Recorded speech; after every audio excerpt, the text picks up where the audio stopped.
as you succumb to these vanity metrics traps, you begin to become disillusioned of thinking you're not enough, which is why I broke down those simple 3 formulas. Like, if you're living off half you're making, phenomenal, you're rich. If you're living off 1/10 of what you're making, phenomenal, you're wealthy. And if you're living off 1% of what you're making, holy shit, you don't ever have to think about dollars and cents ever again. And you've earned the right to do that because you've built the proper systems, you've chased the proper education, or somebody in your lineage did the same thing. Welcome to the Contrarian Capitalist Podcast, the ultimate destination for accredited investors and entrepreneurs seeking alternative wealth building strategies. Discover how to fast-track your journey to wealth and time freedom by thinking outside the box. If you're ready to join the ranks of the Contrarian Capitalists and learn the most effective ways to reach your financial goals faster, you're in the right place. Let's get started with today's episode of the Contrarian Capitalist Podcast. Thank you for joining another episode of the Contrarian Capitalist Podcast. I am your host and your favorite silverback, Sylvania Harrod. And on today's episode, I'm going to share with you what I refer to as my wealth measurement ratio. For me, it's been kind of eye-opening as I've gone down this journey of understanding the science of wealth and the tools and systems that people use. Because for those of you who don't know, my background was always in engineering. So I am a techie by nature. I am not an official engineer per se, but I have stayed at a Holiday Inn Express a few times or two and spent lots of time in a very technical environment. So by nature, I look at it as a beautiful blend between the right brain and the left brain. I can get technical and go through processes and formulas, that kind of stuff. But at the same time, if we got to get down and draw and talk about the beauties of life, I'm there to help you too. So one of the things that helped me was a very eye-opening experience. It was destroying these illusions and narratives that was bestowed upon me when I was first learning more about money. It's kind of weird how taboo talking about finances is, right? It's some people want to share about it. Some people don't want to talk about it. Personally, I ain't the one on social media that's going to show you exactly how much I'm bringing in and what's going down and what my breakdown is. Because I just think that's dumb. You expose yourself to a whole world of people knowing exactly what your inflows and outflows are. Yeah, I'm not subscribing to that school of thought. So what I began to understand, and a better way of expressing it, was based upon ratios. On a day-by-day, my business is managing what's called private equity funds. So as a fund manager, my responsibility is to measure inflows, outflows, and be able to communicate in percentages of exactly how much return on every dollar I get in. And that's just kind of shaped my lens that I found that was much easier to express. Because if I start talking in the BS terms that finance likes to do with their little taboo words of we got this type of basis points and we got this level of return on investment and we've looked at all this other kind of crap. I just look at it as, man, if you give me $1, how much money am I getting back? And how long is it going to take to get it back? Oh shit, you're going to give me $1.10 back and you're going to hold my money for 30 days? Okay. If I give you $1, I'm going to make 10 cents. Great. I got $1.10. If I give you $2, how much am I going to make? I'm going to make $2.20. Now we talking. Now we cooking with grease, as grandma used to say. So these percentages help you understand. Another thing you'll hear me refer to as inflows and outflows. So our debits, credits. What it really means is how much money you got coming in and how much money your ass is spending.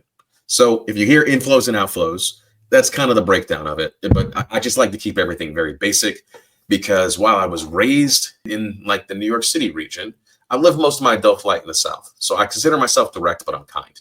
But I don't have to use $5 words to make you feel like I'm more important than the other people when I can use basic English. So when I look at that, I was going down and I'm like, can somebody just kind of give me something that I can measure? Because as that engineering brain, it's very simple to go through. I'm like, I just need a blueprint. You give me a blueprint, I can replicate it and I can go through with it. So the objective before this episode is over is you can understand a blueprint. And so for me, there's 3 different tiers that I look at. And so I have rich, I have wealthy, and then I have fuck you money. So it's F you wealthy. And so rich to me is when you're at a 2-to-1 ratio. So that means like if you like 2-to-1 means I live off of half of the money that I bring in per month.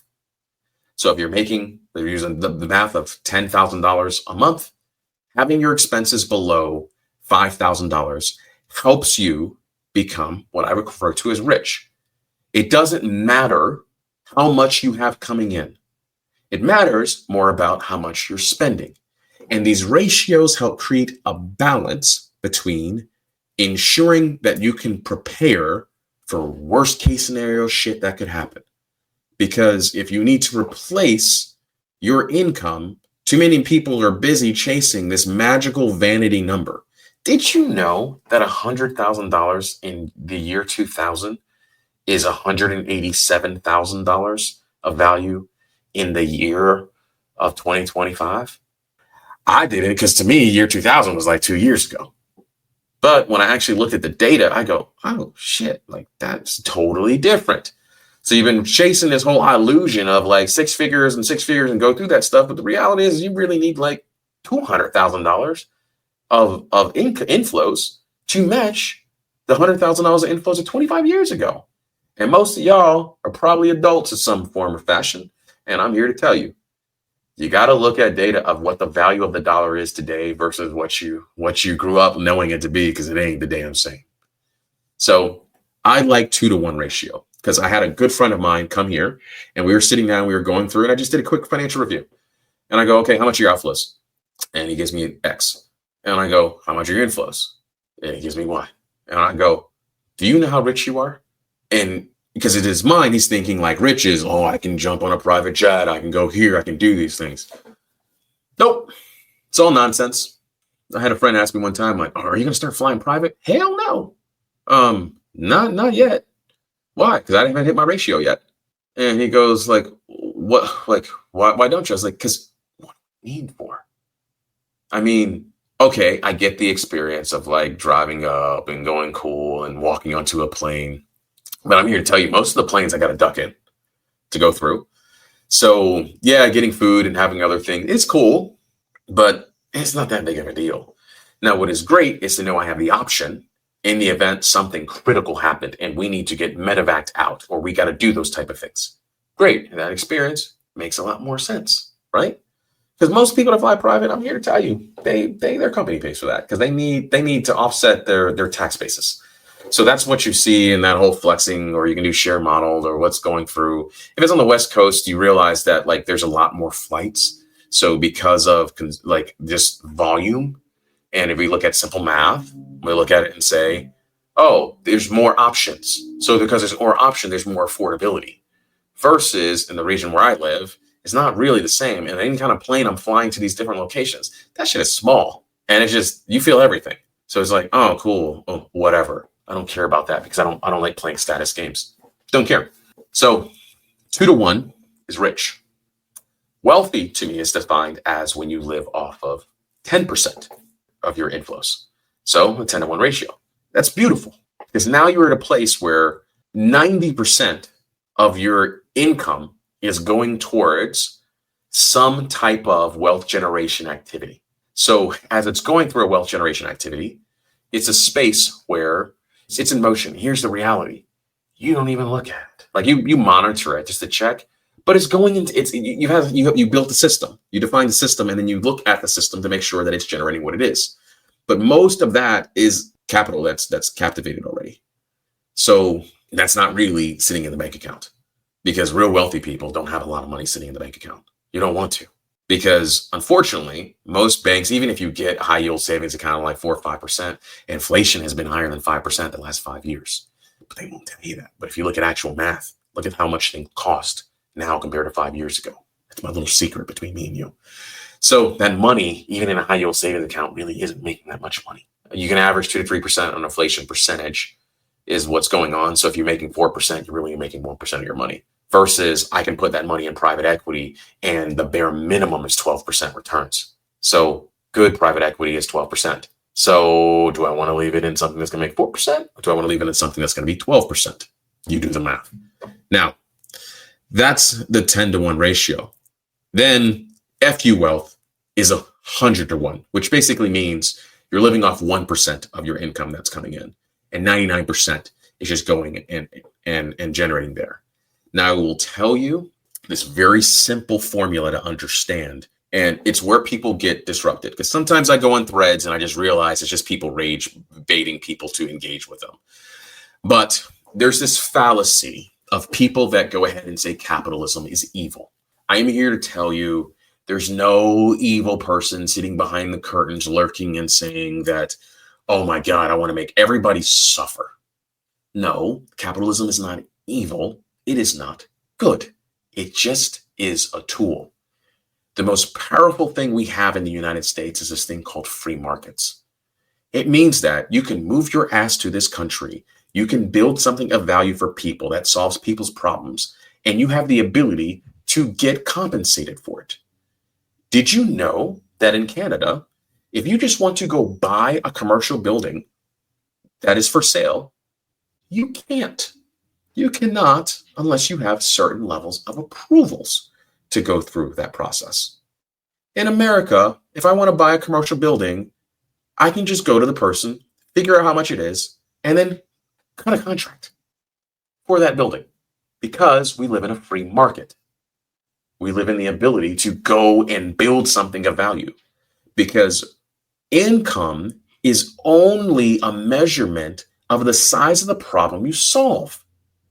So like, most people are disillusioned by thinking a billionaire has $1 billion of cash. Nope. Guess what?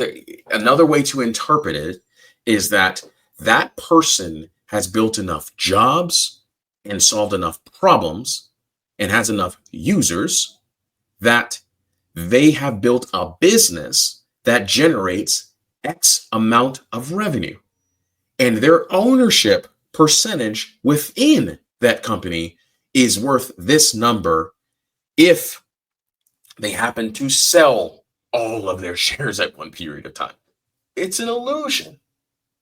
So when you say like there shouldn't be any billionaires, you know what happens if you were to remove that? People will move to a different country that allows them to have free markets. Don't believe me? Look up countries that have done those type of items where they go and they're like, we're just going to raise the tax and we're going to tax them the same percentages and have a flat tax for everybody. Guess what happens? Those people will move companies, which means job opportunities will change, which means your compensation will change. Because if you're going out and saying everybody should have a flat base of income, do you know what happens when there's a flat base of income? That $12 hamburger becomes $35. You don't believe me? Travel to other countries. I was just in Turks and Caicos, where they have a 32% flat tax on every imported good that comes across because they don't really generate anything other than tourism. Well, guess what happens? Your chicken tendies are $38, regardless of different locations that you go to. If you want to have anything of any type of good substance, because they had to import it in order to get it to your table. So all that to say, capitalism is not good or bad. It just is what it is. Free markets are a beautiful thing, because that means you have the ability to take on the necessary risk and necessary ridicule from everyday people to see if you are valued into the market or not. And so, if anything, you want to incentivize people to have free markets, because that also increases competition. Competition is beautiful because that's how you lower the cost of goods. Supply and demand. If there's more supply and there's opportunity, that means that prices will be lowered, which is why you want healthy competition, which is why you want these most creative people creating this art form that we have called the economy. And so that allows you. But the real thing you want to not be susceptible to is falling to the net worth trap, because that's what it is. It's a trap. Somebody goes, my net worth is this. My net worth is this. How much liquid cash do you have? Not a whole lot, because I don't really need to. This is kind of my cost of living things off of. It gets kind of funky, y'all. And that's the thing that I want you to know about, is that as you succumb to these vanity metrics traps, you begin to become disillusioned of thinking you're not enough, which is why I broke down those simple 3 formulas.